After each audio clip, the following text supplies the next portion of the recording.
Hello नमस्ते, very good morning, good afternoon, good evening. मेरा नाम है सौम्य मोहन शर्मा और आप देख रहे हैं द ड्राइंग हाउस। यहाँ देहरादून में कड़ाके की ठंड पड़ रखी है, ज़बरदस्त बारिश हो रही है और ऐसे बेहतरीन मौसम में हम आपके लिए लेके आए हैं एक और रिव्यू। जी हाँ, याली ड्रीम क्रिएशंस के द्वारा प्रकाशित की जाने वाली कोड नेम अल्फा, जिसका बहुत ही तगड़ी तरीके से वेट किया जा रहा है, आज हम आपको उसका रिव्यू लाए हैं। I was fortunate enough to get a soft copy from Yali Dream Creations और हम डेफिनेटली स्टोरी के बारे में बहुत ज़्यादा डीप में डिस्कस नहीं करेंगे as always, but we are going to talk about the art work, we are going to talk about the overall visual presentation of the comic book and for me how the comic book was. मुझे ये comic book कैसी लगी, मैं आपको अपनी राय बताने वाला हूँ। So without wasting any of the time, let's get started.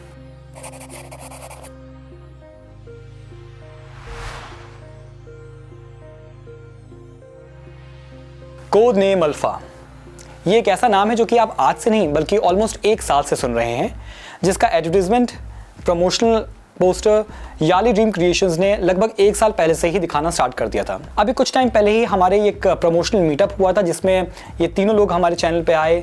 They gave us the time, we were fortunate enough for that, we thank them for their time and we had a very fun discussion about the comic book, about the graphic novel. ये बात मुझे याद है कि जब हमारा promotional meet था तो we were having a talk and I was talking to Bijoy Ravindran who is the writer of the comic book, और मैंने कहा था कि आपने इस तरह से क्यों कोट किया कि code name alpha is like Deadpool meets Om Shanti Om. आगे नहीं बढ़ते हैं, थोड़ा सा बात कर लेते हैं इस बारे में। Deadpool meets Om Shanti Om, you have to give a clarification for this. What exactly is going on in the mind? क्या पढ़ने वाले हैं? And now after reading the graphic novel, I must say that yes, he is absolutely right. Codename Alpha has those elements of a typical Bollywood masala movie that has love, emotion, action, drama, suspense.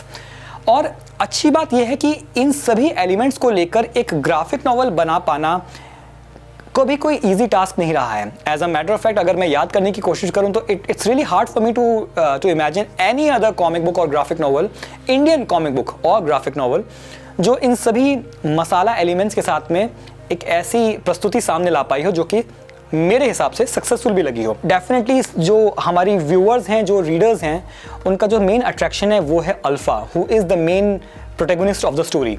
He is the hero, but he is definitely unlike any other hero we have ever seen in Indian publications. For me, मैं ये बात अभी definitely कह सकता हूँ कि alpha को जिस तरीके से दिखाया है, जिस तरीके से उसकी लाइफ को दिखाया है, जिस तरीके से उसकी कहानी को अनफोल्ड किया गया है, it is very interesting. For me, the entry sequence of Alpha was giving me the feel कि वाकई में अगर इन कॉमिक बुक पैनल्स को अगर मैं बड़े पर्दे पर देखूँ, किसी OTT प्लेटफॉर्म पे देखूँ, तो वो कैसा लगेगा।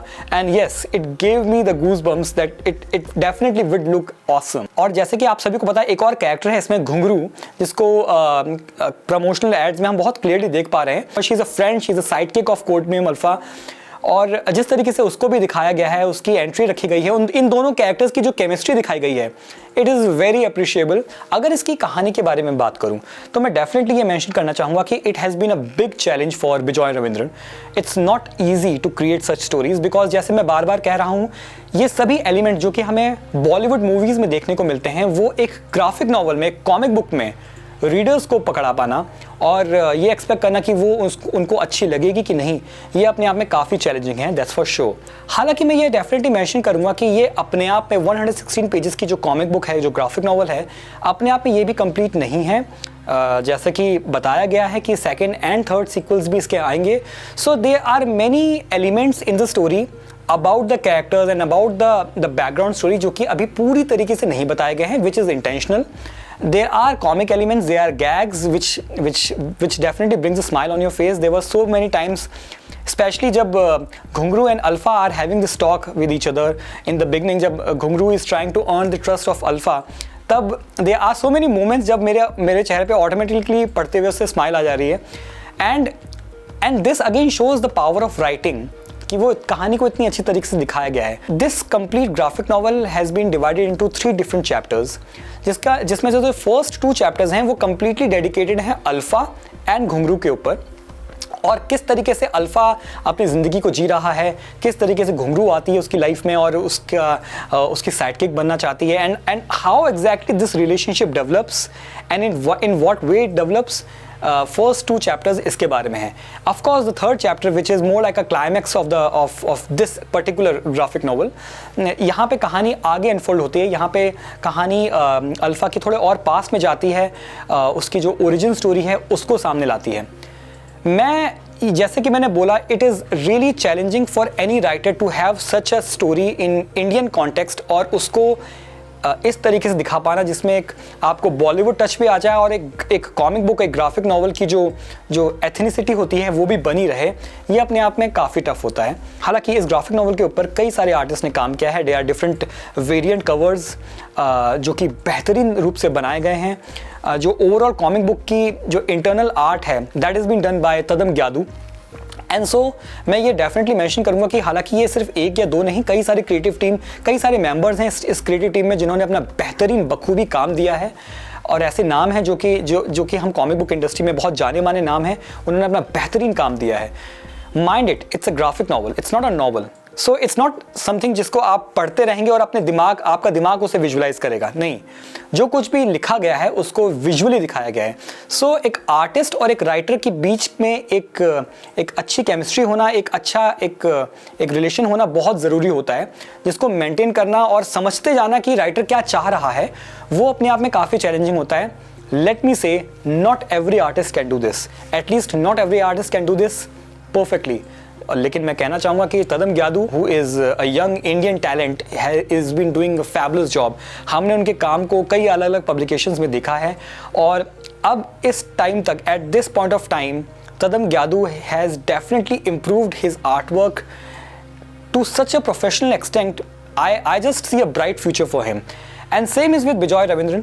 मैं मानता हूँ कि जितने भी हमारी जो पिछली जनरेशन रही, like me being a 90s kid, हम जिन कहानियों को पढ़कर बड़े हुए, डेफिनेटली कोड नेम अल्फ़ा एक नया माइलस्टोन है, एक नया टर्न है. ऐसी कहानियाँ इंडिया में नहीं बनी हैं. मूवीज़ बनी होंगी लेकिन सुपर हीरो मूवीज़ तो डेफिनेटली नहीं बनी हैं.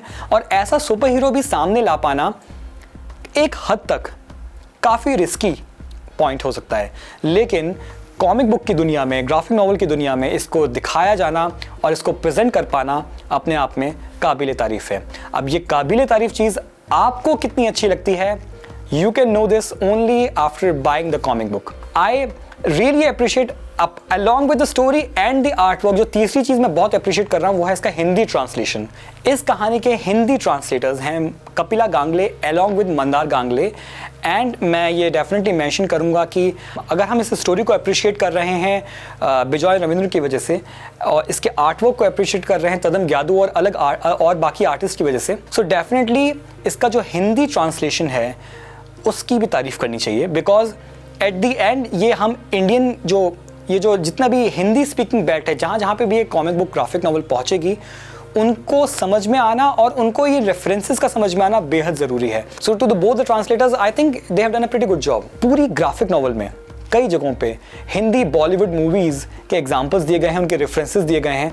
And unless and until if you are not a movie buff, it might be difficult for you to get the references, because इतने छोटे बड़े एग्जाम्पल्स का इस्तेमाल किया गया है, इतने छोटे बड़े रेफरेंसेस लिए गए हैं. मेरे लिए it was fun reading. I definitely will give equal credit to the editor of this graphic novel, who is Ryan Foley, who has done really a good job, because to make a graphic novel so cinematic and to show all these different elements which has so much into them, they are, जैसे कि मैंने बोला, emotions हैं, drama है और action तो चल ही रहा है, साथ में कहानी का अपनी एक ओरिजिन स्टोरी है जो कि टाइम टू टाइम उस फ्लैशबैक को दिखाया जाता है. इस तरीके की कहानियाँ दिखाया जाना बहुत कॉम्प्लिकेटेड हो सकता है और अगर एक अच्छी एडिटिंग ना की जाए, सो देयर आर चांसेस कि कहानी अपने आप में कॉम्प्लिकेट हो जाए. And this is where the importance of editing comes into account. और इसी वजह से मैं मानता हूँ कि रायन फॉले ने वाकई में एक अच्छा काम किया है. मुझे कभी कभी लगता है कि many of the Indian readers बहुत रिलीजियसली अपने टाइप ऑफ कॉन्टेंट से जुड़े हुए होते हैं. सो उनके लिए alpha would be an entirely new character और उसकी एक्सेप्टेंस अलॉन्ग विद टाइम ही आएगी. किसी भी सुपर हीरो के लिए कंसिस्टेंसी बहुत ज़रूरी है. अगर कोई एक ग्राफिक नॉवल या कॉमिक बुक निकल आए और उसके बाद में दूसरी स्टोरी आने में या तो बहुत महीनों का टाइम लग रहा है या बहुत लंबा गैप आ रहा है, वो भी मैं समझता हूँ कि फॉर द रीडर्स जिस तरीके का वो एक अटैचमेंट, एक इमोशनल अटैचमेंट बना लेते हैं किसी एक कैरेक्टर से या किसी एक पब्लिकेशन के साथ में, उस अटैचमेंट, उस कम्युनिकेशन, उस कनेक्शन को स्ट्रॉन्ग रखने के लिए कंसिस्टेंसी बहुत ज़रूरी है।